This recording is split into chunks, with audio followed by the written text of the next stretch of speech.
Graphic designing ടാസ്കുകൾ ചെയ്യാൻ വേണ്ടിയിട്ട് ഒരുപാട് ആപ്ലിക്കേഷനുകൾ ഇന്ന് അവൈലബിൾ ആണ്. അത്തരത്തിലുള്ള കുറച്ച് ആപ്ലിക്കേഷൻസ് നിങ്ങൾക്ക് നിങ്ങളുടെ സ്കൂളിലുള്ള കമ്പ്യൂട്ടറിൽ ലഭ്യമാണ്. അതായത് Creta, GIMP, Scribus, LibreOffice draw, Inkscape ഇതൊക്കെ തന്നെ ഇത്തരത്തിലുള്ള ഗ്രാഫിക് ഡിസൈനിങ് ജോലികൾ ചെയ്യാൻ വേണ്ടിയിട്ട് സഹായിക്കുന്ന ആപ്ലിക്കേഷൻസ് ആണ്. ഈ പറഞ്ഞിരിക്കുന്ന ഈ ആപ്ലിക്കേഷൻ്റെ ഒക്കെ പ്രത്യേകത എന്ന് പറയുന്നത് ഇതൊക്കെ ഓപ്പൺ സോഴ്സ് ആണ്, അഥവാ സ്വതന്ത്ര സോഫ്റ്റ്വെയർസ് ആണ്, ഫ്രീ സോഫ്റ്റ്വെയർസ് ആണ് എന്നുള്ളതാണ്. ഈ പറഞ്ഞ പേര് ഇങ്ക്സ്കേപ്പ് എന്ന് പറയുന്ന ഒരു സോഫ്റ്റ്വെയർ ഉണ്ടല്ലോ, ആ സോഫ്റ്റ്വെയറിനെ പറ്റിയാണ് നമ്മൾ 10ാം ക്ലാസ്സിലെ ഐറ്റിയിലെ മാറി വന്നിരിക്കുന്ന പുതിയ ടെക്സ്റ്റ് ബുക്കിലെ ആദ്യത്തെ ചാപ്റ്ററായ ഡിസൈൻ ഫാക്ടറി എന്ന ചാപ്റ്ററിലൂടെ പഠിക്കാൻ വേണ്ടിയിട്ട് പോകുന്നത്. അപ്പോൾ നമ്മൾ 3 പാർട്ടിലൂടെ ഈ ചാപ്റ്ററിലെ കംപ്ലീറ്റ്ലി പ്രാക്ടിക്കൽ ആയിട്ടുള്ള കാര്യങ്ങൾ പഠിക്കാൻ വേണ്ടിയിട്ട് പോവാണ്. അപ്പോൾ നമുക്ക് വീഡിയോയിലേക്ക് പോകാം. Welcome back, it's me Darshit, you are now watching Crash Bytes. ആദ്യം തന്നെ നമുക്ക് ഇങ്ക്സ്കേപ്പ് എന്ന നമ്മൾ ഈ പറഞ്ഞിട്ടുള്ള ആ ഒരു ആപ്ലിക്കേഷൻ ഓപ്പൺ ചെയ്ത് നോക്കാം. ഇങ്ക്സ്കേപ്പ് ഓപ്പൺ ചെയ്യാൻ വേണ്ടിയിട്ട് ഇവിടെ നമുക്ക് താഴെ നോക്കിക്കഴിഞ്ഞാൽ ഷോ ആപ്ലിക്കേഷൻസ് എന്ന് കാണാം. ഇവിടെ ക്ലിക്ക് ചെയ്യാം. അല്ലെങ്കിൽ ഒന്നുകിൽ ഇങ്ങനെ നിങ്ങൾക്ക് ഇവിടെ ക്ലിക്ക് ചെയ്യാം, അല്ലെങ്കിൽ ഇവിടെ മുകളിൽ ആക്ടിവിറ്റീസ് എന്ന് കാണാലോ, ഈ ആക്ടിവിറ്റീസിൽ ക്ലിക്ക് ചെയ്യാം. ഇതിൽ ഏതെങ്കിലും ഒരു മാർഗം നിങ്ങൾക്ക് യൂസ് ചെയ്യാം. ഓക്കെ, ഞാനിപ്പോൾ എന്തായാലും ഇവിടെ താഴെയുള്ള ഷോ ആപ്ലിക്കേഷൻസിലേക്ക് വരികയാണ്. ഷോ ആപ്ലിക്കേഷൻസിലേക്ക് ക്ലിക്ക് ചെയ്യാം. ഓക്കെ, അപ്പോൾ നിങ്ങൾക്ക് ഇവിടെ ഒരുപാട് ആപ്ലിക്കേഷൻസ് ഇവിടെ കാണാൻ വേണ്ടിയിട്ട് പറ്റും. ഈ ആപ്ലിക്കേഷനിൽ നിന്ന് നിങ്ങൾക്ക് വേണമെങ്കിൽ ഇങ്ക്സ്കേപ്പ് തപ്പി കണ്ടുപിടിക്കാം. അതിലും നല്ല എളുപ്പമാർഗം എന്ന് പറയുന്നത് ഇവിടെ മുകളിൽ ടൈപ്പ് ടു സെർച്ച് എന്ന് നിങ്ങൾക്ക് കാണാൻ പറ്റും. ഓക്കെ, ടൈപ്പ് ടു സെർച്ച് ഇവിടെ ക്ലിക്ക് ചെയ്തിട്ട് നമുക്ക് ഏത് ആപ്ലിക്കേഷനാണോ ആവശ്യമായിട്ടുള്ളത് അത് സെർച്ച് ചെയ്തെടുക്കാൻ വേണ്ടിയിട്ട് പറ്റും. നമുക്ക് ഇങ്ക്സ്കേപ്പ് ആണല്ലോ വേണ്ടത്, അതുകൊണ്ട് ഐ എന്ന് കൊടുക്കുമ്പം തന്നെ നമുക്ക് അവിടെ ഇങ്ക്സ്കേപ്പ് വന്നതായിട്ട് കാണാൻ പറ്റും. ഇത്തരത്തിൽ നിങ്ങൾക്ക് സെർച്ച് ചെയ്തിട്ട് എടുക്കാം. ഓക്കെ, ഞാനിവിടെ ഐ എന്ന് കൊടുത്തു, അപ്പോൾ ഇങ്ക്സ്കേപ്പ് ഇവിടെ വന്നിട്ടുണ്ട്. ഒരു തവണ ഒന്ന് അതിന് മുകളിൽ ക്ലിക്ക് ചെയ്യാം. ക്ലിക്ക് ചെയ്യുമ്പം നമുക്കിതാ ഇത്തരത്തിലുള്ളൊരു വിൻഡോ ആണ് കിട്ടുക. ഇവിടെ താഴെയായിട്ട് ന്യൂ ഡോക്യുമെൻ്റ് എന്ന് കാണാം, ഒരു ബട്ടണാണ് ന്യൂ ഡോക്യുമെൻറ്റ്. അതൊന്ന് ക്ലിക്ക് ചെയ്ത് കൊടുക്കുക. അപ്പോൾ നമുക്കിതാ ഇത്തരത്തിലുള്ളൊരു വിൻഡോ ആയിരിക്കും കിട്ടുന്നത്. ഇതാണ് ഇങ്ക്സ്കേപ്പ് വിൻഡോ. ഇങ്ക്സ്കേപ്പും ലിബ്രെഓഫീസ് ഡ്രോയും വെക്റ്റർ ഇമേജ് എഡിറ്റിംഗ് സോഫ്റ്റ്വെയർ ആണ്. എന്താണ് വെക്റ്റർ ഇമേജ്? അവിടെയാണ് നമ്മുടെ ആദ്യത്തെ സംശയം വരുന്നത്. ഈ ചോദ്യത്തിൻ്റെ ഉത്തരം ഇപ്പം ഞാൻ പറയുന്നില്ല. നമ്മുടെ 3 പാർട്ട് കഴിയുന്നതിലൂടെ നിങ്ങൾ തന്നെ അത് മനസ്സിലാക്കിയിരിക്കും എന്താണ് വെക്റ്റർ ഇമേജ് എന്നുള്ളത്. ലോഗോകൾ തയ്യാറാക്കാനും പോസ്റ്ററുകൾ തയ്യാറാക്കാനും ബ്രോഷറുകൾ തയ്യാറാക്കാനും ഒക്കെ തന്നെ നമുക്ക് നമ്മുടെ ഈ ഒരു ഇങ്ക്സ്കേപ്പ് ഉപയോഗിക്കാൻ വേണ്ടിയിട്ട് പറ്റും. ഇങ്ക്സ്കേപ്പിൻ്റെ ഡിഫോൾട്ട് ആയിട്ടുള്ള ഫയൽ ഫോർമാറ്റ് എന്ന് പറയുന്നത് SVG ആണ്. അതായത് അതിൻ്റെ തനത് ഫയൽ ഫോർമാറ്റ് എന്ന് പറയുന്നത് SVG ആണ്. കൂടുതൽ പറയുന്നില്ല, നമ്മളിവിടെ ചെയ്യാൻ വേണ്ടിയിട്ട് പോകുന്നത് ഇത്തരത്തിലുള്ള ഒരു പോസ്റ്റർ തയ്യാറാക്കുകയാണ് ചെയ്യുന്നത്. ഹിരോഷിമ ദിനവുമായി ബന്ധപ്പെട്ടുകൊണ്ട് നമുക്കിതാ ഇങ്ങനെയുള്ള ഒരു പോസ്റ്റർ എങ്ങനെയാണ് ഇങ്ക്സ്കേപ്പ് ഉപയോഗിച്ച് ഡിസൈൻ ചെയ്യുക എന്നുള്ളതാണ് നമ്മളിവിടെ കൃത്യമായിട്ട് പഠിച്ചെടുക്കാൻ വേണ്ടിയിട്ട് പോകുന്നത്. ഇവിടെ പ്രധാനമായിട്ട് ശ്രദ്ധിക്കേണ്ട കാര്യം, ഈ ഒരു ഭാഗത്തെയാണ് നമ്മൾ വർക്ക് സ്പേസ് എന്ന് പറയുന്നത്. ഇവിടെ ഒരുപാട് ടൂളുകൾ കാണാലോ. ഇതിൽ പല ടൂളുകളും നമുക്ക് ആവശ്യമായിട്ടുള്ളതാണ്. അതിനെക്കുറിച്ചൊക്കെ നമ്മൾ പഠിക്കും. ഇവിടെ ടൂളുകൾ ഉള്ളതുകൊണ്ട് തന്നെ ഈ ഒരു ഭാഗത്തെ നമ്മൾ പറയുന്നത് ടൂൾ ബാർ എന്നാണ്. ഈ ഓരോ ടൂളുകളും നമ്മൾ എടുത്തു കഴിഞ്ഞാൽ നമുക്കിവിടെ മുകളിൽ കാണാൻ ഈ ഒരു ഭാഗത്തെ ഇതിനെയാണ് നമ്മൾ ടൂൾ കൺട്രോൾ ബാർ എന്ന് പറയുന്നത്. താഴെ കുറേ കളർ കാണാം അല്ലേ, നല്ല രസമില്ലേ താഴെയുള്ള കളർ കാണാൻ. ഇവിടെ ഒരുപാട് കളർ ഉണ്ട്. ഈ കളർ എന്തിനാ? കളറുകൾ കൊടുക്കാൻ വേണ്ടിയിട്ടല്ലേ. അതുകൊണ്ട് ഈ ഒരു ഭാഗത്തെ നമ്മൾ കളർ പാലറ്റ് എന്നാണ് പറയാം. ഓക്കെ, ഇവിടെ കാണുന്ന ഈ ഒരു സംഭവം കണ്ടില്ലേ, ഇതാണ് പേജ് ബോർഡർ. ഇത്രയും കാര്യങ്ങൾ നിങ്ങൾ ഫസ്റ്റ് ഒന്ന് മനസ്സിലാക്കി വെക്കുക. ഇങ്ക്സ്കേപ്പ് ഓപ്പൺ ചെയ്ത് കഴിഞ്ഞാൽ നമ്മൾ ആദ്യം ചെയ്യേണ്ടത് നമ്മുടെ ഈ ഒരു പോസ്റ്ററിന് ഒരു ഹൈറ്റും ഒരു വിഡ്ത്തും ഉണ്ടാവില്ലേ, അതുകൊണ്ട് അതിനാവശ്യമായ രീതിയിൽ ഒരു പേജ് സെറ്റ് ചെയ്യുക എന്നുള്ളതാണ് നമ്മുടെ ആദ്യത്തെ പണി. നമ്മുടെ പോസ്റ്ററിന് 300 മില്ലിമീറ്റർ വിഡ്ത്തും 350 മില്ലിമീറ്റർ ഹൈറ്റുമുള്ള ഒരു പേജ് എങ്ങനെയാണ് സെറ്റ് ചെയ്യുക എന്നുള്ളതാണ് നമ്മൾ ആദ്യം നോക്കുന്നത്. നമുക്ക് ആവശ്യമായിട്ടുള്ള പേജ് തയ്യാറാക്കാൻ വേണ്ടിയിട്ട് ഫയലിലേക്ക് പോവാം. ഫയലിൽ ഡോക്യുമെൻറ്റ് പ്രോപ്പർട്ടീസ് എന്ന് കാണാം. ഫയലിൽ ഡോക്യുമെൻറ്റ് പ്രോപ്പർട്ടീസ് അതിലേക്ക് വരിക. അപ്പോൾ ഇതേപോലെ ഒരു വിൻഡോ ആണ് നിങ്ങൾക്ക് കാണാൻ പറ്റുക. ഇവിടെ ഒരുപാട് ഓപ്ഷൻസ് ഉണ്ട്. ഇതിൽ വളരെ പ്രധാനമായിട്ട് നിങ്ങൾ ശ്രദ്ധിക്കേണ്ടത് കസ്റ്റം സൈസ് എന്ന സ്ഥലത്ത് വിഡ്ത്തും ഹൈറ്റും സെറ്റ് ചെയ്യാനുള്ള ഒരു ഓപ്ഷൻ ഉണ്ട്. അതേപോലെ തന്നെ നിങ്ങൾ കൊടുക്കുന്ന വിഡ്ത്തിൻ്റെയും ഹൈറ്റിൻ്റെയും യൂണിറ്റ്സ് ഏതാണ് എന്നുള്ളത് നിങ്ങൾക്ക് ഇവിടെ നിന്ന് ചൂസ് ചെയ്ത് കൊടുക്കാം. അത് സെൻറ്റിമീറ്റർ വേണോ, മില്ലിമീറ്റർ വേണോ, പിക്സൽ വേണോ, നിങ്ങൾക്കത് തീരുമാനിക്കാം. ഇവിടെ ഞാൻ മില്ലിമീറ്റർ തന്നെ കൊടുക്കുന്നു, MM എന്നത് തന്നെ കൊടുക്കുക യൂണിറ്റ്. അതിനുശേഷം വിഡ്ത്തും ഹൈറ്റും നമുക്ക് സെറ്റ് ചെയ്യണം. ടെക്സ്റ്റ് ബുക്കിൽ പറഞ്ഞിരിക്കുന്നത് 300 എന്നതാണ് ഇവിടെ വിഡ്ത്ത് കൊടുക്കാൻ പറഞ്ഞിരിക്കുന്നത്. ഹൈറ്റ് 350 ആണ്, അത് തന്നെ കൊടുക്കാം. അല്ല നിങ്ങൾക്ക് വേണമെങ്കിൽ അതിൽ മാറ്റം വരുത്തുന്നതിന് കുഴപ്പമൊന്നുമില്ല. ഞാൻ എന്തായാലും ഇത് മുഴുവൻ സെലക്ട് ചെയ്തിട്ട് അവിടെ നിന്ന് 300 എന്ന് കൊടുക്കുന്നു. ഓക്കെ, അടുത്തത് എന്ത് ചെയ്യുന്നു? ഹൈറ്റ് ഞാൻ എന്ത് ചെയ്യുന്നു? 350 എന്ന് പറഞ്ഞ് കൊടുക്കുന്നു. ഓക്കെ, എന്നിട്ട് ജസ്റ്റ് എൻ്റർ കീ പ്രസ് ചെയ്താൽ മതി. ഓക്കെ, അപ്പോൾ തന്നെ നമ്മൾ ആ മാറ്റം വരുത്തുമ്പോൾ തന്നെ ഇവിടെ ചെറുതായിട്ട് മാറ്റങ്ങൾ ഇങ്ങനെ വരുന്നത് കാണാം. എന്തായാലും നമുക്ക് അതിലേക്ക് വരാം, അപ്പോൾ പറയാം. അവിടെ നമുക്ക് ഹൈറ്റും വിഡ്ത്തും മാത്രമല്ല ഓറിയന്റേഷൻ കൂടി സെലക്ട് ചെയ്യാൻ പറ്റും. ഓറിയന്റേഷൻ എന്ന് പറഞ്ഞു കഴിഞ്ഞാൽ ഇത്തരത്തിലുള്ളതിനെ നമ്മൾ പോർട്രേറ്റ് എന്ന് പറയും. അതായത് കുത്തനെയാണെങ്കിൽ, ചിരിച്ചിട്ടാണെങ്കിൽ അതിനെ ലാൻഡ്സ്കേപ്പ് എന്ന് പറയും. ഓറിയന്റേഷൻ, പോർട്രേറ്റ്, ലാൻഡ്സ്കേപ്പ് ഉണ്ട്. ലാൻഡ്സ്കേപ്പ് വേണമെങ്കിൽ ലാൻഡ്സ്കേപ്പ് കൊടുക്കാം, പോർട്രേറ്റ് വേണമെങ്കിൽ അത് കൊടുക്കാം. ഞാനിവിടെ പോർട്രേറ്റ് കൊടുക്കുന്നു. ഓക്കെ അല്ലേ? ഇത്രയും കാര്യങ്ങൾ ചെയ്ത ശേഷം നമുക്ക് ഈ ഒരു വിൻഡോ ക്ലോസ് ചെയ്യാം. ഓക്കെ, ഇത്രയും ചെയ്ത് ഈ വിൻഡോ ക്ലോസ് ചെയ്യുന്നു. ക്ലോസ് ചെയ്യുമ്പോൾ തന്നെ കാണാം ഇവിടെ നമ്മുടെ ഈ ഒരു പേജ് ബോർഡറിൽ കുറച്ച് മാറ്റങ്ങൾ വന്നിട്ടുണ്ട് അല്ലേ? അതായത് നമ്മൾ കൊടുത്തിരിക്കുന്ന ഹൈറ്റിനും വിഡ്ത്തിനും കണക്കായിട്ടാണ് നമുക്ക് ഈ ഒരു പേജ് ഇവിടെ കിട്ടിയിരിക്കുന്നത്. ഓക്കെ, പേജ് നിങ്ങൾ സെറ്റ് ചെയ്ത് കഴിഞ്ഞാൽ ഇനി ഈ പോസ്റ്റർ ഉണ്ടാക്കുന്ന സമയത്ത് ഏത് സമയത്ത് വേണമെങ്കിലും ഈ പേജിന്റെ ഹൈറ്റും വിഡ്ത്തും യൂണിറ്റ്സും ഒക്കെ തന്നെ ചേഞ്ച് ചെയ്യാം. അത് ഏത് സമയത്ത് ചേഞ്ച് ചെയ്യുന്നതിനും ബുദ്ധിമുട്ടൊന്നുമില്ല. ഇപ്പോൾ ഇത് കുറച്ച് സൂം ആയിട്ടാണുള്ളത്, മുഴുവനായിട്ട് നമുക്കിത് കാണാൻ പറ്റുന്നില്ലല്ലോ. അതിന് നമുക്കിത് കൃത്യമായിട്ട് കാണാൻ വേണ്ടിയിട്ട് നമ്മുടെ കീബോർഡിലെ മൈനസ് കീയിലെ ആ കീ ഒന്ന് പ്രസ് ചെയ്ത് കഴിഞ്ഞാൽ ഒന്ന് സൂം ഔട്ട് ആയിക്കോളും. ഓക്കെ, അപ്പോൾ നല്ല വൃത്തിയിൽ അത് കാണാം. ഇനി നിങ്ങൾക്ക് സൂം ചെയ്യണമെന്നുണ്ടെങ്കിൽ പ്ലസ് എന്നൊരു കീ ഉണ്ടല്ലോ കീബോർഡിൽ, അതൊന്ന് പ്രസ് ചെയ്ത് കഴിഞ്ഞാൽ നിങ്ങൾക്ക് സൂം ആയിട്ടും കാണാം. അത് നിങ്ങളുടെ കംഫർട്ടിനനുസരിച്ചിട്ട് കാണാൻ വേണ്ടിയിട്ട് നല്ല വൃത്തിയിൽ നിങ്ങൾക്ക് വെച്ച് കൊടുക്കാം.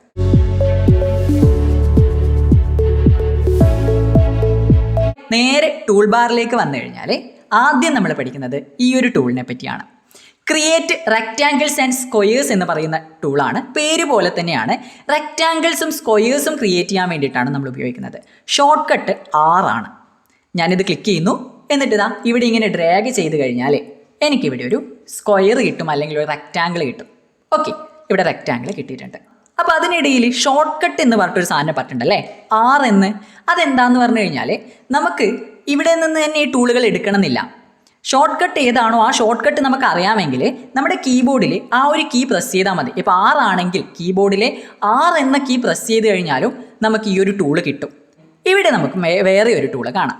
സെലക്ട് ആൻഡ് ട്രാൻസ്ഫോം ഒബ്ജക്റ്റ് എന്നതാണ് ഈ ഒരു ടൂളിൻ്റെ പേര്. ഈ ഒരു ടൂൾ എന്തിനാണെന്ന് പറഞ്ഞുതരാം. ഈ ഒരു ടൂളിൻ്റെ ഷോർട്ട് കട്ടാണ് S. ഒന്നുകിൽ നിങ്ങൾക്ക് ഇവിടെ നിന്ന് ഡയറക്റ്റ് പോയി ക്ലിക്ക് ചെയ്യാം, അല്ലെങ്കിൽ എന്ത് ചെയ്യാം, ഷോർട്ട് കട്ട് ഉപയോഗിക്കാം. കീബോർഡിലെ S ഒന്ന് പ്രസ് ചെയ്ത് നോക്കിയേ. S പ്രസ് ചെയ്യുമ്പോൾ തന്നെ ഈ ഒരു ടൂള് സെലക്ട് ആയി അല്ലേ? ഈ രീതിയിലാണ് നമുക്ക് ഷോർട്ട് കട്ട് ഉപയോഗിക്കാൻ പറ്റുന്നത്. ഈ ട്രാൻസ്ഫോം ടൂൾ ഉപയോഗിച്ചിട്ട് ഞാൻ എൻ്റെ ഈ ഒരു ഒബ്ജക്റ്റിൽ ഒരു തവണ ക്ലിക്ക് ചെയ്യുന്നു. ഓക്കെ, അപ്പോൾ നിങ്ങൾക്ക് ഇവിടെ ചെറിയൊരു എയറോ ഹാൻഡിൽ കാണാം. ഒന്നുകൂടി ഞാൻ ക്ലിക്ക് ചെയ്യുന്നു. അപ്പോൾ ഇവിടെ ചെറിയൊരു കേവ് ആയിട്ട് കാണാൻ പറ്റും അല്ലേ? ഈ കേവ് ആയിട്ടുള്ള ഈ ഒരു ഹാൻഡിൽ പിടിച്ചിട്ട് ഇങ്ങനെ അങ്ങോട്ടേക്കും ഇങ്ങോട്ടേക്കും, ആ ഒരു ഏറോ ഹാൻഡിൽ പിടിച്ചിട്ട് അങ്ങോട്ടേക്കും ഇങ്ങോട്ടേക്കും മാറ്റിയാൽ നമുക്ക് ഇതിങ്ങനെ റൊട്ടേറ്റ് ചെയ്തെടുക്കാൻ പറ്റും. പല അവസരങ്ങളിലും നിങ്ങൾക്ക് ഈ ഒരു ഇതിൻ്റെ ആവശ്യം ഉണ്ടാവും. അത് ഒരു കാര്യം നിങ്ങൾ മനസ്സിലാക്കി വെക്കുക. അതേപോലെ ഇവിടെ ഈ ഒരു സാധനം കണ്ടു, ഈ ഒരു എയറോ ഹാൻഡിൽ പിടിച്ചിട്ട് വലിച്ചു കഴിഞ്ഞാൽ നമുക്ക് നമ്മുടെ ഈ ഒരു ചതുരത്തെ നമുക്ക് എന്താക്കി മാറ്റാൻ പറ്റും? പാരലലോഗ്രാം ആക്കി മാറ്റാൻ പറ്റും. അതായത് സാമാന്തരികമായിട്ട് മാറ്റാൻ പറ്റും. ഈ കാര്യവും ഇവിടെ മനസ്സിലാക്കി വെക്കുക. ഓക്കെ അല്ലേ? ഇനി ശ്രദ്ധിക്കേണ്ട ഒരു കാര്യം, നമുക്ക് ഈ ഒരു ഒബ്ജക്റ്റിനകത്തേക്ക് കളർ കൊടുക്കണം എന്നുണ്ടെങ്കിൽ താഴെ നമുക്ക് കളർ പാലറ്റ് ഉണ്ട് അല്ലേ? താഴെ കളർ പാലറ്റ് ഉണ്ട്. അവിടെ ഒന്ന് ഡയറക്റ്റ് കളർ ഒന്ന് ക്ലിക്ക് ചെയ്ത് കൊടുത്താൽ മതി. ഏത് കളർ വേണോ ആ കളർ ക്ലിക്ക് ചെയ്ത് കൊടുത്തു കഴിഞ്ഞാൽ നമുക്ക് ആ കളർ ഇതിൻ്റെ അകത്തേക്ക് ഫില്ലാവും. ഇനി ഞാൻ വേറെ ഒരു കാര്യം ചെയ്യാൻ വേണ്ടി പോവാണ്. ഞാൻ കീബോർഡിലെ ഷിഫ്റ്റ് കീ പ്രസ് ചെയ്ത് പിടിച്ചിട്ട് താഴെ കളർ പാലറ്റിൽ നിന്ന് വേറെ ഒരു കളർ ചൂസ് ചെയ്യുന്നു. ഞാനിവിടെ ബ്ലാക്ക് ചൂസ് ചെയ്യുന്നു. അപ്പോൾ എന്താ ഇവിടെ വന്നിട്ടുള്ളത്? നമ്മുടെ ഒബ്ജക്റ്റിൻ്റെ ബോർഡറിന് കളർ വന്നു അല്ലേ? അതായത് സ്ട്രോക്കാണ് അവിടെ വന്നിരിക്കുന്നത്. നമുക്ക് സ്ട്രോക്ക് കളർ കൊടുക്കണമെന്നുണ്ടെങ്കിൽ കീബോർഡിലെ ഷിഫ്റ്റ് കീ പ്രസ് ചെയ്ത് പിടിച്ചിട്ട് താഴെ കളർ പാലറ്റിൽ നിന്ന് കളർ ചൂസ് ചെയ്ത് കഴിഞ്ഞാൽ നമ്മുടെ ഒബ്ജക്റ്റിൻ്റെ സ്ട്രോക്കിന് കളർ കൊടുക്കാൻ വേണ്ടിയിട്ട് പറ്റും. ഷിഫ്റ്റ് കീ ഒന്നും ഇല്ലാതെ ഡയറക്റ്റ് നമ്മൾ ഇവിടെ നിന്ന് ക്ലിക്ക് ചെയ്യുകയാണെങ്കിൽ ആ ഒരു ഒബ്ജക്റ്റിൻ്റെ അകത്തേക്ക് കളർ ഫില്ലായിട്ട് വരും. ഇനി എനിക്കിതിൻ്റെ ഈ ഒരു സ്ട്രോക്കിൻ്റെ വിഡ്ത്ത് കൂട്ടണം അല്ലെങ്കിൽ കുറയ്ക്കണം എന്നാണെങ്കിൽ നമ്മൾ ആദ്യം ചെയ്യേണ്ടത് ഒബ്ജക്റ്റിലേക്ക് വരിക. ഒബ്ജക്റ്റ്, അതിൽ ഫിൽ ആൻഡ് സ്ട്രോക്ക് എന്ന് പറഞ്ഞൊരു ഓപ്ഷൻ കാണാം. ഫിൽ ആൻഡ് സ്ട്രോക്ക്, അത് ക്ലിക്ക് ചെയ്യാം. അത് ക്ലിക്ക് ചെയ്യുമ്പോൾ ഇവിടെ ഒരു പുതിയ വിൻഡോ വരും. ഇതിനെ നമ്മൾ ഫിൽ ആൻഡ് സ്ട്രോക്ക് വിൻഡോ എന്ന് പറയും. പല ആവശ്യങ്ങൾക്കും നമുക്ക് ഈ ഒരു വിൻഡോ എടുക്കേണ്ടി വരും. അത് ആ സമയത്ത് നമ്മൾ ഡീറ്റെയിൽ ആയിട്ട് പഠിക്കും. Fill, stroke paint, stroke style, ഇങ്ങനെ 3 ടാബുകളുണ്ട്. അതിൽ മൂന്നാമത്തെ ടാബായ സ്ട്രോക്ക് സ്റ്റൈലിലേക്ക് വന്നു കഴിഞ്ഞാൽ ഇവിടെ വിഡ്ത്ത് എന്ന് കാണാലോ. ഈ വിഡ്ത്ത് നിങ്ങൾക്കിവിടെ കൂട്ടാനും കുറക്കാനും പറ്റും. വിഡ്ത്ത് നല്ലോണം കൂട്ടി വെച്ച് കഴിഞ്ഞാൽ കണ്ടില്ലേ, സ്ട്രോക്കിൻ്റെ വിഡ്ത്ത് കൂടി വരുന്നത് കാണാം. ഈ മൈനസ് ക്ലിക്ക് ചെയ്ത് കഴിഞ്ഞാൽ സ്ട്രോക്കിൻ്റെ വിഡ്ത്ത് കുറഞ്ഞു വരും. ഈ കാര്യം കൂടി അറിഞ്ഞു വെക്കണം, കാരണം ചില സമയത്ത് നിങ്ങൾക്ക് ആവശ്യമായിട്ട് വന്നേക്കാം. ഓക്കെ അല്ലേ? ഓക്കെ, ഇനി പഠിക്കാനുള്ളത് നമ്മുടെ ട്രാൻസ്ഫോം ടൂൾ ഉപയോഗിച്ചിട്ട് നമുക്ക് നമ്മുടെ ഈ ഒരു ഒബ്ജക്റ്റിനെ അങ്ങോട്ടേക്കും ഇങ്ങോട്ടേക്കും മാറ്റി വെക്കാൻ വേണ്ടിയിട്ട് പറ്റും. അതായത് നമുക്ക് ഇവിടെ എവിടെ വേണമെങ്കിലും മാറ്റി വെക്കണം, ഒരു ഒബ്ജക്റ്റിനെ അങ്ങോട്ടും ഇങ്ങോട്ടും മൂവ് ചെയ്യിപ്പിക്കണം അല്ലെങ്കിൽ മാറ്റി വെക്കണം എന്നുണ്ടെങ്കിൽ ട്രാൻസ്ഫോം ടൂൾ ഉപയോഗിക്കാം. അതേപോലെ ഇതിന് വലിപ്പം കൂട്ടണം വലിപ്പം കുറക്കണം എന്നുണ്ടെങ്കിൽ ഈ ഒരു ട്രാൻസ്ഫോം ടൂൾ ഉപയോഗിച്ചിട്ട് തന്നെ നമുക്ക് ആവശ്യമുള്ള സ്ഥലത്ത് പിടിച്ച് വലിച്ചു കഴിഞ്ഞാൽ അതിന് ആ ഒരു വലിപ്പം കൂടുകയും കുറയുകയും ചെയ്യും. ഇനിയിപ്പോൾ ഈ ഭാഗത്ത് പിടിച്ച് വലിച്ചു കഴിഞ്ഞാൽ ആ ഭാഗം വലുതാവുകയും ചെറുതാവുകയും ചെയ്യും. ഇവിടെ പ്രധാനമായിട്ട് ചെറിയൊരു കാര്യം കാണിച്ചു തരാം. ഞാൻ കീബോർഡിലെ കൺട്രോൾ കീ പഠിക്കാനുള്ളതാണ്, ശ്രദ്ധിക്കണം. കീബോർഡിലെ കൺട്രോൾ കീ പ്രസ് ചെയ്ത് പിടിച്ചിട്ട് ഞാനിതാ ഈ ഒരു ഭാഗത്ത് പിടിച്ച് വലിക്കുകയാണെങ്കിൽ കണ്ടില്ലേ, നീളവും വീതിയും ഒരേ അനുപാതത്തിലാണ് ഇവിടെ വ്യത്യാസം വരുന്നത്. ഓക്കെ, ഇനി ഇതാ ഇവിടെ പിടിച്ച് വലിക്കുമ്പോഴും ഇതിൻ്റെ നീളവും വീതിയും ഒരേ അനുപാതത്തിൽ നമുക്ക് കൂട്ടാനും കുറക്കാനും പറ്റും. മറ്റൊരു ടിപ്പും കൂടി പറഞ്ഞുതരാം. ഞാനിപ്പോൾ ഇവിടെ പിടിച്ച് വലിക്കുമ്പോൾ ഈ ഒരു ഭാഗം മാത്രമല്ലേ നീണ്ടു വരുന്നത്. എനിക്ക് ഈ ഒരു ചതുരത്തെ എല്ലാ ഭാഗവും ഒരേപോലെ വലുതായി കിട്ടണം എന്നാണെങ്കിൽ കീബോർഡിലെ കൺട്രോളും ഷിഫ്റ്റും പ്രസ് ചെയ്ത് പിടിച്ചിട്ട് ഇതിൽ ഏതെങ്കിലും ഒരു ഏതോ ഹാൻഡിലിൽ പിടിച്ച് വലിച്ചു കഴിഞ്ഞാൽ കണ്ടില്ലേ, സെൻറ്ററിൽ നിന്ന് അത് എല്ലാ ഭാഗവും ഒരേപോലെ വലുതായിട്ട് വരുന്നതായിട്ട് കാണാം. ഇനി നമുക്കുള്ളത് ഗ്രേഡിയൻ്റ് ടൂളാണ്. അതായത് ഇതാ ഇവിടെ കാണാൻ പറ്റുന്ന ഈ ഒരു ടൂളിനെയാണ് നമ്മൾ ഗ്രേഡിയൻ്റ് ടൂൾ എന്ന് പറയുന്നത്. ഇത് ക്ലിക്ക് ചെയ്ത് കൊടുക്കുക. എന്നിട്ട് നമ്മുടെ ഇതിൽ എവിടെയെങ്കിലും ഒരു സ്ഥലത്തൊന്ന് ഡ്രാഗ് ചെയ്ത് കഴിഞ്ഞാൽ കണ്ടില്ലേ, ഇവിടെ കുറച്ച് ഹാൻഡിൽസ് ഒക്കെ വന്നിട്ടുണ്ട്. ഇതിനൊക്കെ നമുക്ക് പിടിച്ച് വലിച്ച് അഡ്ജസ്റ്റ് ചെയ്യാനൊക്കെ പറ്റും. ഓക്കെ, അതായത് നമുക്ക് ഒന്നിലധികം കളറുകളെ ലയിപ്പിച്ച് ചേർത്ത് തയ്യാറാക്കുന്നതിനെയാണ് നമ്മൾ ഗ്രേഡിയൻ്റ് എന്ന് പറയുന്നത്. അപ്പോൾ ഗ്രേഡിയൻ്റ് ടൂൾ ഉപയോഗിച്ച് കഴിഞ്ഞാൽ ഇത്തരത്തിൽ നമുക്ക് ഹാൻഡിൽസ് ഒക്കെ ഉപയോഗിച്ചുകൊണ്ട് ഒന്നിലധികം കളറുകൾ, ഇവിടെ യെല്ലോയും ഇവിടെ ഒരു വൈറ്റും ഒക്കെ ആയിട്ടുള്ള ഒന്നിലധികം കളറുകൾ കൊടുത്തുകൊണ്ട് ഇത്തരത്തിലുള്ള കാര്യങ്ങളും തയ്യാറാക്കാൻ വേണ്ടിയിട്ട് പറ്റും. ഇനി വളരെ പ്രധാനപ്പെട്ട ഒരു കാര്യമാണ് ടെക്സ്റ്റ് എന്ന് പറയുന്നത്. അതായത് ഈ ഒരു ടൂൾ ടെക്സ്റ്റ് ക്രിയേറ്റ് ചെയ്യാൻ വേണ്ടിയിട്ടുള്ള create and edit text objects എന്ന് പറയുന്ന ടൂൾ. ഈ ഒരു ടൂൾ ക്ലിക്ക് ചെയ്തിട്ട് നമുക്ക് ഇവിടെ എവിടെയെങ്കിലും ഒരു സ്ഥലത്ത് ക്ലിക്ക് ചെയ്ത് കഴിഞ്ഞാൽ ആവശ്യമായുള്ള ടെക്സ്റ്റുകൾ ചേർക്കാൻ പറ്റും. നിങ്ങൾക്ക് നിങ്ങളുടെ പേരോ സ്കൂളിൻ്റെ പേരോ ഒക്കെ ടൈപ്പ് ചെയ്തിട്ട് നോക്കാം. ഞാനിവിടെ നമ്മുടെ ചാനലിൻ്റെ പേരായ ക്രാഷ് ബൈറ്റ്സ് എന്ന് ടൈപ്പ് ചെയ്യണം. ഇങ്ങനെ ടൈപ്പ് ചെയ്തപ്പോൾ തന്നെ നിങ്ങൾക്ക് ഇതിന് വലിപ്പം കൂട്ടണം, ഫോണ്ട് ഫാമിലി മാറ്റണം എന്നൊക്കെ ആണെങ്കിൽ ഇവിടെ ക്ലിക്ക് ചെയ്തുകൊണ്ട് നിങ്ങൾക്ക് ആവശ്യമായിട്ടുള്ള ഫോണ്ട് ഫാമിലി ചൂസ് ചെയ്യാം. ഇഷ്ടംപോലെ ഫോണ്ട് ഫാമിലി ഉണ്ട്, നിങ്ങൾക്ക് ആവശ്യമുള്ളത് ചൂസ് ചെയ്യാം. ഇനി ഇതിൻ്റെ ഫോണ്ട് സ്റ്റൈൽ മാറ്റാൻ ഇവിടെ ക്ലിക്ക് ചെയ്ത് കഴിഞ്ഞാൽ നിങ്ങൾക്ക് ബോൾഡ് ആക്കാം, ഇറ്റാലിക് ആക്കാം, ആ മാറ്റങ്ങളൊക്കെ വരുത്തി നോക്കാം. ഇനി ഇതിൻ്റെ വലിപ്പം കൂട്ടണം എന്നുണ്ടെങ്കിൽ ഇതാ ഇവിടെ ഫോണ്ട് സൈസ് ഉണ്ട്, ഇവിടെ ക്ലിക്ക് ചെയ്തിട്ട് ഇതിൻ്റെ ഫോണ്ട് സൈസ് കൂട്ടാം കുറക്കാം ഒക്കെ ചെയ്യാം. അപ്പോൾ നിങ്ങളുടെ ടെക്സ്റ്റിനെ ഫോർമാറ്റ് ചെയ്യാൻ വേണ്ടിയിട്ട് ഈ ഒരു ടൂൾ കൺട്രോൾ ബാർ യൂസ് ചെയ്യാൻ വേണ്ടിയിട്ട് പറ്റും. നിങ്ങളുടെ ടെക്സ്റ്റ് ബുക്കിലെ പേജ് നമ്പർ 11 അവിടെ ഒരു ടേബിൾ കൊടുത്തിട്ടുണ്ട്. ഈ ടേബിൾ നമുക്ക് ഫില്ല് ചെയ്യാനുള്ളതാണ്. അതിൽ നമ്മളിപ്പം പരിചയപ്പെടാത്ത കുറച്ച് ടൂളുകളെ കൂടി അവിടെ പറയുന്നുണ്ട്. അപ്പോൾ നിങ്ങളത് എന്ത് ചെയ്യുക, ആ ടൂളുകളൊക്കെ തന്നെ ഉപയോഗിച്ച് നോക്കിയിട്ട് അതിൻ്റെ യൂസ്, അതിൻ്റെ ഉപയോഗം അവിടെ എഴുതി വെക്കുക. നമ്മൾ എന്താ ചെയ്യുന്നതെന്ന് വെച്ച് കഴിഞ്ഞാൽ ഈ ടൂളുകളൊക്കെ നമ്മൾ ഈ പോസ്റ്റർ ഉണ്ടാക്കുന്ന പല ഘട്ടങ്ങളിൽ എത്തുമ്പോൾ ഈ ടൂളുകളൊക്കെ ഉപയോഗിക്കുന്നുണ്ട്. അതുകൊണ്ട് ആ ടൂളുകൾ ഉപയോഗിക്കുന്ന സമയത്ത് നമുക്കതിൻ്റെ യൂസ് പറയാം. അപ്പോൾ നമുക്ക് എന്ത് ചെയ്യാം, ഈ വീഡിയോയുടെ ഇടയിൽ തന്നെ ആ ഒരു ടേബിൾ ഫില്ല് ചെയ്ത് പോകാം. നിങ്ങൾക്ക് ആദ്യം തന്നെ ഫില്ല് ചെയ്യണമെന്നുണ്ടെങ്കിൽ ഫില്ല് ചെയ്യുന്നതിന് കുഴപ്പമില്ല. എന്തായാലും ഈ വീഡിയോയുടെ ഇടയിൽ അത് ഫില്ല് ചെയ്തിട്ട് കാണിച്ചു തരുന്നുണ്ട്.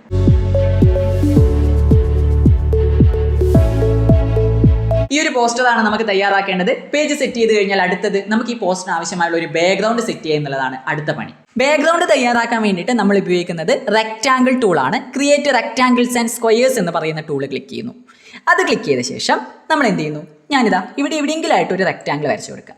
ഓക്കെ, ഇങ്ങനെ ഒരു റെക്റ്റാങ്കിൾ വരച്ചു കൊടുക്കുക. ശ്രദ്ധിക്കുക, ഇവിടെ റെക്റ്റാങ്കിൾ വരച്ചപ്പോൾ എനിക്കിവിടെ ഒരു സ്ട്രോക്ക് വന്നിട്ടുണ്ട്. ഓക്കെ, നിങ്ങൾക്ക് ചിലപ്പോൾ ഈ സ്ട്രോക്ക് വരാം, വരാതിരിക്കാം.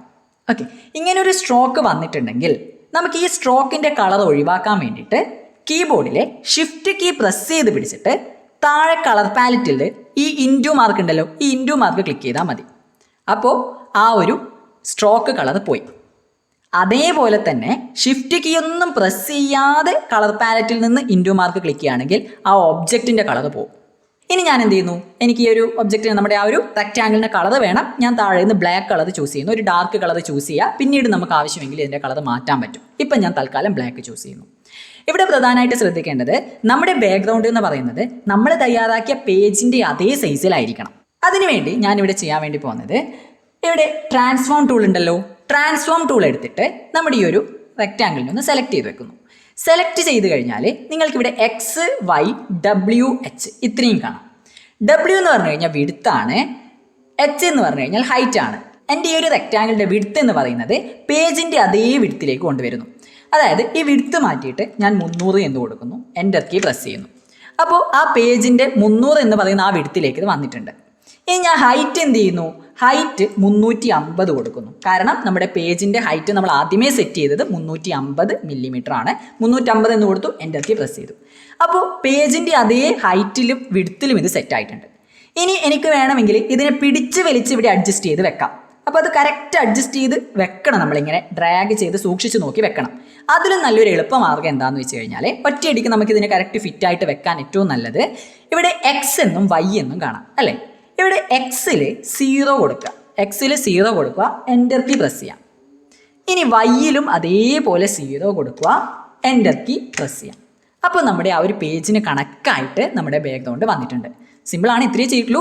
വിഡ്ത്തും ഹൈറ്റും നമ്മൾ നേരത്തെ കൊടുത്ത പേജിന് കൊടുത്ത് അതേ വിഡ്ത്തും ഹൈറ്റും ഇവിടെ സെറ്റ് ചെയ്തു. കറക്റ്റ് ആ പേജിന് ഫിറ്റായിട്ട് നിൽക്കാൻ വേണ്ടിയിട്ട് എക്സിലും വൈയിലും 0 കൊടുത്തു. സോളിഡ് കളറായിട്ട് നിങ്ങൾക്ക് ബാക്ക്ഗ്രൗണ്ട് കൊടുക്കാം, ഗ്രേഡിയൻ കളറായിട്ടും ബാക്ക്ഗ്രൗണ്ട് കൊടുക്കാം. ഇപ്പോൾ കൊടുത്തതുപോലെയുള്ള ഒരു ഡാർക്ക് കളർ, ഒറ്റയൊരു കളർ, സിംഗിൾ ആയിട്ട് ഒരു കളറാണ് നിങ്ങൾ കൊടുക്കുന്നതെങ്കിൽ അതിനെ സോളിഡ് കളർ എന്ന് പറയും. എന്നാൽ ഒന്നിലധികം കളറുകളെ നിങ്ങൾക്ക് ലയിപ്പിച്ച് ചേർത്തുകൊണ്ടാണ് നിങ്ങൾ കൊടുക്കുന്നതെങ്കിൽ അതിനെ നമ്മൾ ഗ്രേഡിയൻ്റ് എന്ന് പറയും. ഇപ്പം ഞാൻ എന്തായാലും ഇവിടെ ഈ ഒരു പോസ്റ്ററിന്റെ ബാക്ക്ഗ്രൗണ്ടിന് സോളിഡ് കളറാണ് സെറ്റ് ചെയ്യുന്നത്.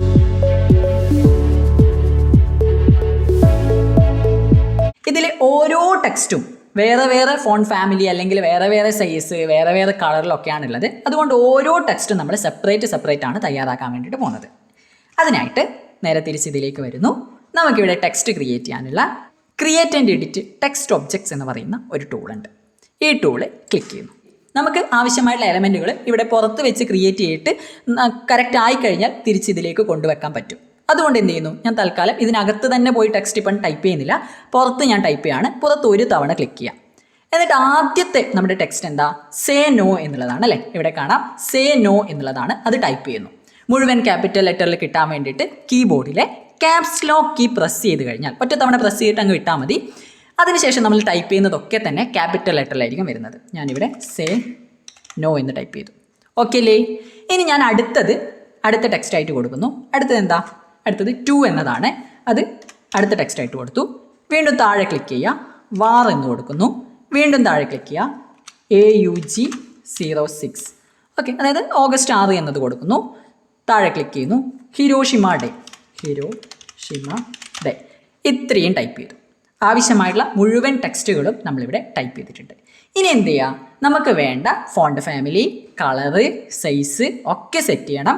കൂടാതെ ഇവിടെ ഒരു ബോക്സും കൂടി അല്ലെങ്കിൽ ഒരു റെക്റ്റാങ്കിൾ കൂടി നമ്മൾ തയ്യാറാക്കണം. തുടങ്ങാം. അതിനുവേണ്ടി ഞാനിവിടെ ചെയ്യാൻ വേണ്ടി പോകുന്നത് സേ നോ എന്നത് ഫസ്റ്റ് ഒന്ന് ക്ലിക്ക് ചെയ്യാം. ഓക്കെ, ക്ലിക്ക് ചെയ്തിട്ടുണ്ട്. അതായത് ടെക്സ്റ്റ് ടൂൾ ഉപയോഗിച്ച് തന്നെയാണ് ക്ലിക്ക് ചെയ്തത്. നമുക്കിവിടെ മുകളിലായിട്ട് ഫോണ്ട് ഫാമിലി ചൂസ് ചെയ്യാൻ പറ്റും. ഈ ഒരു ചെറിയ ട്രയാങ്കിൾ ഉണ്ട്, അത് ക്ലിക്ക് ചെയ്തിട്ട് ആവശ്യമായിട്ടുള്ള ഫോണ്ട് ഫാമിലി ഇവിടെ നിന്ന് ചൂസ് ചെയ്യാം. അല്ലെങ്കിൽ നിങ്ങൾക്ക് ഓൾറെഡി അറിയാം ഞാൻ കൊടുക്കാൻ പോകുന്ന ഫോണ്ട് ഫാമിലി ഇന്നതാണെന്ന് നിങ്ങൾക്ക് അറിയാമെങ്കിൽ എന്ത് ചെയ്യാം, ഇവിടെ ടൈപ്പ് ചെയ്ത് ചേർത്താലും മതി. ഞാനിവിടെ ഉബണ്ടു എന്ന് ടൈപ്പ് ചെയ്യാൻ വേണ്ടിയിട്ട് UBU എന്ന് ടൈപ്പ് ചെയ്യുമ്പോൾ തന്നെ ആ ഒരു പേരിലുള്ള മുഴുവൻ ഫോണ്ട് ഫാമിലി എനിക്കിവിടെ കാണാൻ പറ്റും.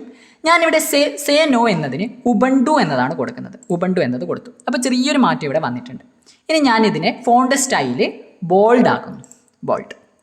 ഇനി ഇതിൻ്റെ വലിപ്പം കൂട്ടാൻ ഫോണ്ട് സൈസ് ഞാനതിന് 64 കൊടുക്കുന്നു. ഇനി നമുക്കിതിൻ്റെ സൈസ് കൂട്ടണം. അത് നമ്മൾ ഇതിലേക്ക് ഡ്രാഗ് ചെയ്ത് മാറ്റുന്ന സമയത്ത് നമുക്കതിന് മാറ്റം വരുത്താം. ഇനി ഇതിന് കളർ കൊടുക്കണമല്ലോ. കളർ കൊടുക്കാൻ വേണ്ടി താഴെ നിന്നും നിങ്ങൾക്ക് ആവശ്യമായിട്ടുള്ള കളർ ചൂസ് ചെയ്ത് കൊടുക്കാം. 2 എന്നതിന് ഞാൻ ക്ലിക്ക് ചെയ്യുന്നു. എന്നിട്ട് ഇവിടെ നിന്നും ഞാൻ വീണ്ടും വേറെ ഒരു ഫോണ്ട് ഫാമിലി കൊടുക്കുകയാണ്. ഉബണ്ടു കണ്ടൻസ്ഡ് എന്ന് പറയുന്ന ഫോണ്ട് ഫാമിലി കൊടുത്തു. നിങ്ങൾക്ക് ഇഷ്ടമുള്ള ഫോണ്ട് ഫാമിലി കൊടുക്കാം, ഇത് തന്നെ കൊടുക്കാം, അല്ലെങ്കിൽ മറ്റൊന്ന് കൊടുക്കാം. കാണാൻ നല്ല വൃത്തിയുള്ളത് കൊടുക്കണമെന്ന് മാത്രം. വാർ എന്നത് ക്ലിക്ക്, അതിൻ്റെ വലിപ്പം നമുക്ക് പിന്നീട് അഡ്ജസ്റ്റ് ചെയ്യാം. വാർ എന്നത് ക്ലിക്ക് ചെയ്യുന്നു. അതിനും ഞാൻ ഫോണ്ട് ഫാമിലി മാറ്റം വരുത്താണ്.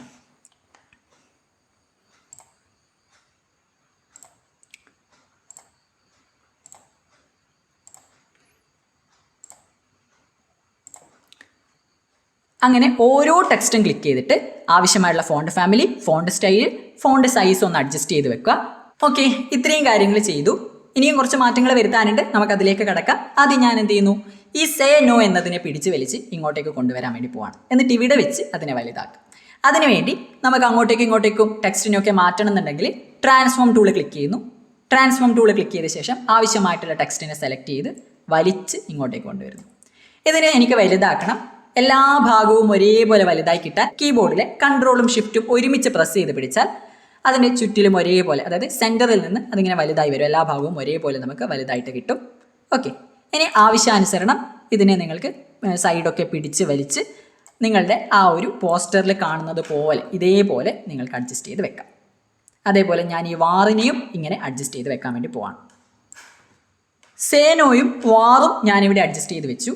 ഇനി എന്ത് ചെയ്യണം, നമ്മുടെ ഇവിടെ 2 എന്നത് ചെറിയൊരു റെക്റ്റാങ്കിൾ ആയിട്ടാണുള്ളത് അല്ലേ. റെക്റ്റാങ്കിളിൻ്റെ മുകളിലാണ് 2 ഉള്ളത്.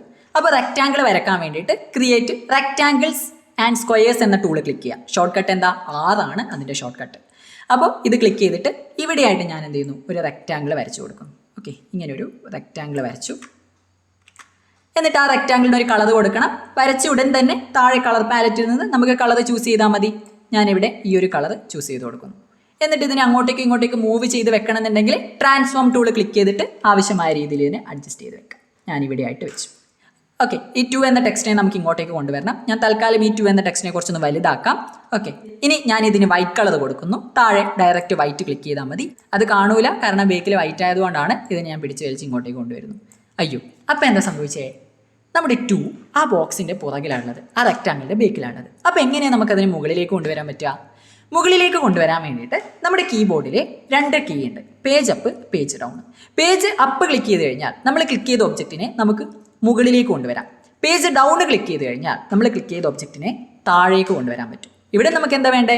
നമ്മൾ ക്ലിക്ക് ചെയ്തത് നമ്മുടെ ടെക്സ്റ്റിനെയാണ് അല്ലേ? ആ ടെക്സ്റ്റിനെ നമുക്ക് എന്ത് വേണം? മുകളിലേക്കാണ് കൊണ്ടുവരേണ്ടത്. അതുകൊണ്ട് കീബോർഡിലെ പേജ് അപ്പ് എന്ന കീ ക്ലിക്ക് ചെയ്യാം. പേജ് അപ്പ് ക്ലിക്ക് ചെയ്ത് കഴിഞ്ഞാൽ നമുക്കതിനെ മുകളിലേക്ക് കൊണ്ടുവരാൻ വേണ്ടിയിട്ട് പറ്റും. ഇനി ഞാൻ ഇതിനൊന്ന് സൈസ് അഡ്ജസ്റ്റ് ചെയ്ത് വെക്കുന്നു. അങ്ങോട്ടും ഇങ്ങോട്ടും മൂവ് ചെയ്യാൻ നമുക്ക് മൗസ് കൊണ്ട് ഇങ്ങനെ ക്ലിക്ക് ചെയ്ത് ഡ്രാഗ് ചെയ്ത് മൂവ് ചെയ്യാം. അല്ലെങ്കിൽ ഇതേപോലെ സെലക്ട് ചെയ്ത് കഴിഞ്ഞാൽ കീബോർഡിലെ ഏറോ കീസ് ഇല്ലേ, ഏറോ കീസ് ഉപയോഗിച്ചുകൊണ്ടും നമുക്കിതിനെ ചെറിയ ചെറിയ മൂവ്മെൻ്റ് ആണെങ്കിൽ മൂവ് ചെയ്ത് വെക്കാൻ വേണ്ടിയിട്ട് പറ്റും. ഇനി ഇവിടെ August 6 എന്നുണ്ട്, അതിനെ ഞാൻ ഇങ്ങോട്ടേക്ക് കൊണ്ടുവരുന്നു. ഹിരോഷിമ ഡേ എന്നതുണ്ട്, അതിന് വൈറ്റ് കളർ കൊടുത്തതിന് ശേഷം ഞാൻ ഇതിനെ ഇങ്ങോട്ടേക്ക് കൊണ്ടുവരുന്നു. ഇത് നിങ്ങൾക്ക് തന്നെ വൃത്തിയിൽ ഇതേപോലെ വലിച്ച് അഡ്ജസ്റ്റ് ചെയ്ത് വെക്കാം. ഇങ്ങനെ അഡ്ജസ്റ്റ് ചെയ്ത് വെച്ച ശേഷം ഇതിൻ്റെ ഫോൺ ഫാമിലിയിലൊക്കെ മാറ്റം വരുത്തണം എന്നുണ്ടെങ്കിൽ നിങ്ങൾക്ക് എന്ത് ചെയ്യാം? ടെക്സ്റ്റ് ടൂൾ ക്ലിക്ക് ചെയ്തിട്ട് നമുക്ക് ആവശ്യമായിട്ടുള്ള ആ ഒരു ടെക്സ്റ്റിൽ ക്ലിക്ക് ചെയ്ത് കഴിഞ്ഞാൽ വീണ്ടും മാറ്റം വരുത്തുകയൊക്കെ ചെയ്യാം. കുഴപ്പമൊന്നുമില്ല. ഞാനിപ്പോൾ തൽക്കാലം നോർമൽ ആക്കി കൊടുക്കുന്നു. അപ്പോൾ നമ്മുടെ ആ ഒരു പോസ്റ്ററിലുള്ളതുപോലെ കിട്ടും. ഓക്കെ, അതിൽ പിന്നീട് മാറ്റം വരുത്തുന്നതിലും കുഴപ്പങ്ങളൊന്നുമില്ല. ഇനി നിങ്ങൾക്ക് ഇവിടെ നോക്കിക്കഴിഞ്ഞാൽ മനസ്സിലാവും, ഇവിടെ ഒരു ലൈൻ ഉണ്ട്, ഇവിടെ ഒരു ലൈൻ ഉണ്ട് അല്ലേ? ഡോട്ട് ഡോട്ട് ഡോട്ടായിട്ട്. അത് 1-2 മാർഗ്ഗങ്ങളിലൂടെ നിങ്ങൾക്ക് ക്രിയേറ്റ് ചെയ്യാം. നിങ്ങൾക്ക് ഏതാണോ എളുപ്പം എന്ന് തോന്നുന്നത് ആ ഒരു രീതിയിൽ കൊടുത്താൽ മതി. ഞാനിപ്പോൾ ഒരു മാർഗ്ഗം കാണിച്ചു തരാം. ഒന്നാമത്തെ മാർഗ്ഗം എന്ന് പറയുന്നത് ഈ August 6 ഇവിടെ എന്ത് ചെയ്യുക? ഡബിൾ ക്ലിക്ക് ചെയ്യാം. ഓക്കെ, ഡബിൾ ക്ലിക്ക് ചെയ്യുമ്പോൾ അവിടെ നമുക്ക് ടൈപ്പ് ചെയ്യാൻ വേണ്ടിയിട്ട് വരും. അവിടെ എന്ത് ചെയ്യുക? ജസ്റ്റ് ഡോട്ട് ഇട്ട് കൊടുക്കുക ഇതേപോലെ. ഓക്കെ, ഇങ്ങനെ ഡോട്ട് ഇട്ട് കൊടുക്കുക. സ്റ്റാർട്ടിങ്ങിലും എന്ത് ചെയ്യുക? ഡോട്ട് ഇട്ട് കൊടുക്കുക. ഇതേപോലെ ഡോട്ട് ഇട്ട് കൊടുക്കുക. എന്നിട്ട് നമുക്കതിന് വൈറ്റ് കളറാണ് കൊടുക്കേണ്ടത് അല്ലേ? ഡോട്ടിന് വൈറ്റ് കളറാണ് ഇവിടെ കാണുന്നത്. അതുകൊണ്ട് എന്ത് ചെയ്യുക? ഈ ഡോട്ട് മാത്രം ഒന്ന് ക്ലിക്ക് ചെയ്ത് ഇതേപോലെ ഡ്രാഗ് ചെയ്യാം. ഓക്കെ, അതായത് ഡോട്ട് മാത്രം ഇവിടെ പ്രസ് ചെയ്ത് പിടിക്കുക. നമ്മുടെ മൗസ് കൊണ്ട് ക്ലിക്ക് ചെയ്തിട്ട് ഇതേപോലെ ഡ്രാഗ് ചെയ്യാം. എന്നിട്ട് താഴെ നിന്ന് വൈറ്റ് കൊടുക്കുക. ഓക്കെ, അപ്പോൾ അതിന് വൈറ്റ് കളർ കിട്ടി. ഇവിടെയുള്ള ഡോട്ടും ഇതേപോലെ പ്രസ് ചെയ്ത് പിടിച്ചിട്ട് വൈറ്റ് കളർ കൊടുക്കുക. ഓക്കെ, അപ്പോൾ അവിടെ വൈറ്റ് കിട്ടി. ഇനി നമുക്ക് എന്ത് ചെയ്യാം? നമ്മുടെ ട്രാൻസ്ഫോം ടൂൾ ക്ലിക്ക് ചെയ്തിട്ട് അടുത്തതായിട്ട് ട്രാൻസ്ഫോം ടൂൾ ക്ലിക്ക് ചെയ്തിട്ട് ഇതിനെ പിടിച്ച് വലിച്ച് ഇങ്ങോട്ടേക്ക് കൊണ്ടുവരാം. ഓക്കെ, എന്നിട്ട് നമുക്ക് ഇതിൻ്റെ സൈസൊക്കെ അഡ്ജസ്റ്റ് ചെയ്യാം. ഈ ഒരു രീതിയിൽ നിങ്ങൾക്ക് വേണമെങ്കിൽ ഡോട്ട് കൊടുക്കാം. ഇതല്ലാതെ മറ്റൊരു മാർഗ്ഗം കൂടിയുണ്ട്. സാധാരണ നമ്മൾ നേരത്തെ ചെയ്ത പോലെ ടെക്സ്റ്റ് ടൂൾ, അതായത് create and edit text objects എന്ന് പറയുന്ന ഈ ഒരു ടൂൾ ക്ലിക്ക് ചെയ്യുക. ഇവിടെ ഞാനൊന്ന് ക്ലിക്ക് ചെയ്യുന്നു. എന്നിട്ട് ജസ്റ്റ് ഡോട്ട് എന്ത് ചെയ്യുക? ഇങ്ങനെ ജസ്റ്റ് ഒന്ന് അടിച്ചു വിടുക. അതിന് വൈറ്റ് കളർ താഴെ നിന്ന് കൊടുക്കുക. ഓക്കെ, അപ്പോൾ ഇതാ നമുക്ക് ഡോട്ട് ഡോട്ട് ഡോട്ട് കിട്ടി. നമ്മുടെ ട്രാൻസ്ഫോം ടൂൾ ഉപയോഗിച്ചിട്ട് ഈ ഒരു ഡോട്ടിൽ ക്ലിക്ക് ചെയ്യുക, ഡോട്ട്സിൽ ക്ലിക്ക് ചെയ്യുക. ഈ ഒരു ഡോട്ട്സിനെ പിടിച്ച് വലിച്ച് ഇവിടെ അഡ്ജസ്റ്റ് ചെയ്ത് വെക്കാം. ഓക്കെ, ഇനി ഫുൾ ഡോട്ട് വേണ്ടെങ്കിൽ കുറച്ചങ്ങ് റിമൂവ് ചെയ്യാം.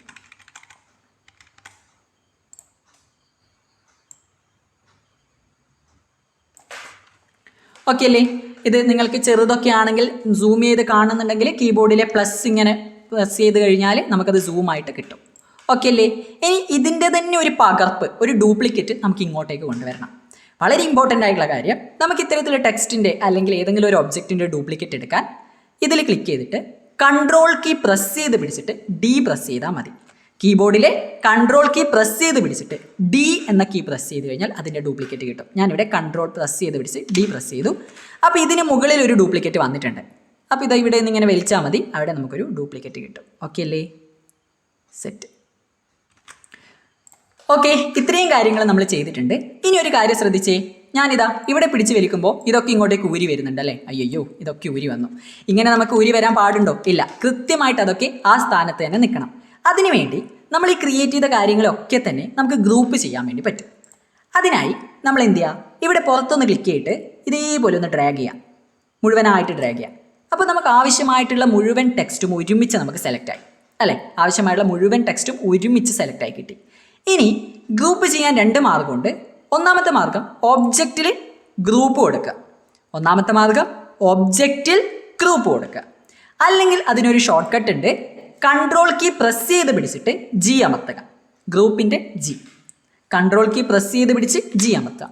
അപ്പോൾ അത് ഗ്രൂപ്പായി കിട്ടും. ഗ്രൂപ്പായി കിട്ടിക്കഴിഞ്ഞാൽ നമ്മളിതാ ഇവിടെ പിടിച്ച് വലിച്ചാലും ഇവിടെ പിടിച്ച് വലിച്ചാലും ഇവിടെ പിടിച്ച് വലിച്ചാലും അത് ഒറ്റ ഗ്രൂപ്പായിട്ട് നമുക്ക് കിട്ടും. ഓക്കെ, ഗ്രൂപ്പായിട്ട് അത് കിട്ടും. അപ്പോൾ നമുക്ക് അറേഞ്ച് ചെയ്യാനൊക്കെ ഭയങ്കര എളുപ്പമാണ്. ഇത്തരത്തിൽ നമ്മൾ പ്രവർത്തനങ്ങൾ ചെയ്തു കഴിഞ്ഞാൽ നമ്മൾ എന്ത് ചെയ്യണം? ഈ ഫയലിനെ സേവ് ചെയ്ത് വെക്കണം. സേവ് ചെയ്ത് വെച്ച് കഴിഞ്ഞാൽ മാത്രമേ പിന്നീട് നമുക്കിതിൽ മാറ്റങ്ങൾ വരുത്തണമെന്നുണ്ടെങ്കിലൊക്കെ പിന്നീട് നമുക്കിതിന് ഉപയോഗിക്കാൻ വേണ്ടി പറ്റും. ഓക്കെ, അതുകൊണ്ട് ഇനിയുള്ള നമ്മുടെ പണി എന്ന് പറയുന്നത് നമ്മൾ ഇത്ര വരെ ചെയ്തതിനെ നമുക്കൊന്ന് സേവ് ചെയ്ത് വെക്കാം. കൃത്യമായ സ്ഥലത്ത് സേവ് ചെയ്ത് വെക്കാം. ഇതിൻ്റെ ഈ ഒരു ഫയലിനെ സേവ് ചെയ്യാൻ വേണ്ടിയിട്ട് നേരെ ഫയലിൽ സേവ് കൊടുക്കുക. നേരെ ഫയലിൽ സേവ് കൊടുക്കുക. അപ്പോൾ എവിടെയാണ് സേവ് ചെയ്യേണ്ടത് എന്ന് ചോദിക്കുന്നുണ്ട്. ഇവിടെ നമുക്ക് ഹോമിൽ നിങ്ങൾക്കിവിടെ സ്റ്റുഡൻസ് വർക്ക് 10 എന്ന് പറയുന്ന ഒരു ഫോൾഡർ കാണാം. ആ ഒരു ഫോൾഡറിനകത്തേക്ക് വരിക. ജസ്റ്റ് ഡബിൾ ക്ലിക്ക് ചെയ്താൽ മതി. അപ്പോൾ ആ ഒരു ഫോൾഡർ ഓപ്പൺ ആയിട്ടുണ്ട്. ഈ ഒരു ഫോൾഡറിൽ നിങ്ങൾക്ക് സേവ് ചെയ്യാം. നിങ്ങൾക്ക് നിങ്ങളുടെ കൃത്യമായിട്ട് മനസ്സിലാകാൻ പറ്റുന്ന ഒരു പേര് കൊടുക്കാം. അല്ലെങ്കിൽ ഈ ഫോൾഡറിനകത്ത് നിങ്ങളുടെ ക്ലാസ്സിൻ്റെ ഒരു ഫോൾഡറോ നിങ്ങളുടെ പേരിലൊരു ഫോൾഡറോ ഒക്കെ തന്നെ ക്രിയേറ്റ് ചെയ്തിട്ട് അതിനകത്തും വേണമെങ്കിൽ നിങ്ങൾക്ക് കൊടുക്കാം. നോ പ്രോബ്ലം, അത് നിങ്ങളുടെ ഇഷ്ടമാണ്. ഓക്കെ, അതായത് കൃത്യമായിട്ടുള്ളൊരു സ്ഥലത്ത് നിങ്ങൾ സേവ് ചെയ്യാൻ പഠിക്കുക എന്നുള്ളതാണ് ഇവിടെ നമ്മൾ ഉദ്ദേശിക്കുന്നത്. നെയിമായിട്ട് ഞാനിവിടെ കൊടുക്കാൻ വേണ്ടി പോകുന്നത് പോസ്റ്റർ എന്നാണ്. ഓക്കെ, പോസ്റ്റർ എന്ന് കൊടുത്തു. .svg എന്നത് അവിടെ തന്നെ നിന്നോട്ടെ, അത് കളയാൻ നിൽക്കണ്ട. ഇനി കളഞ്ഞാലും കുഴപ്പമൊന്നുമില്ല, SVG ഫോർമാറ്റിൽ അത് സേവ് ആയിക്കോളും. ഓക്കെ, പോസ്റ്റർ എന്ന് കൊടുത്തു. ജസ്റ്റ് സേവ് ബട്ടൺ ക്ലിക്ക് ചെയ്യുന്നു. അപ്പോൾ നിങ്ങൾ ഓരോ കാര്യങ്ങൾ ചെയ്തു കഴിഞ്ഞാലും സേവ് ചെയ്ത് വെക്കുക. ഇത്രയുമാണ് പാർട്ട് 1 നമ്മൾ പഠിക്കുന്നത്. എന്തൊക്കെയാണ് പഠിച്ചത് എന്നുള്ളത് വേഗം ഒന്ന് റിവൈസ് ചെയ്ത് നോക്കാം. ആദ്യം തന്നെ കുറച്ച് സോഫ്റ്റ്വെയറുകളുടെ പേര് നമ്മൾ പരിചയപ്പെട്ടു. ഗ്രാഫിക് ഡിസൈനിങ് ടാസ്കുകൾ ചെയ്യാൻ സഹായിക്കുന്ന ഫ്രീ ആയിട്ടുള്ള കുറച്ച് സോഫ്റ്റ്വെയറുകളുടെ പേര് നമ്മൾ നോക്കി. അതിൽ തന്നെ പ്രധാനപ്പെട്ട ഒരു സോഫ്റ്റ്വെയർ ആണ് ഇങ്ക്സ്കേപ്പ് എന്നുള്ള കാര്യം നമ്മൾ മനസ്സിലാക്കി.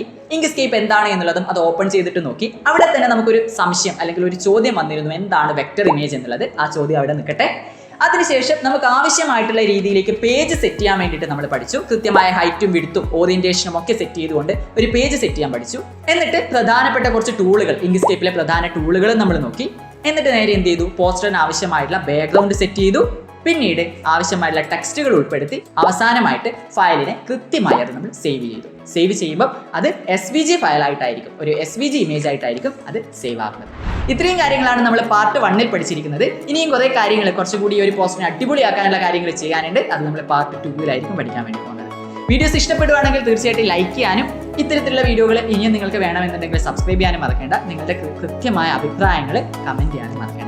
അപ്പോൾ അടുത്ത വീഡിയോയിൽ കാണാം. It's me Darshit, signing off from Crash bytes.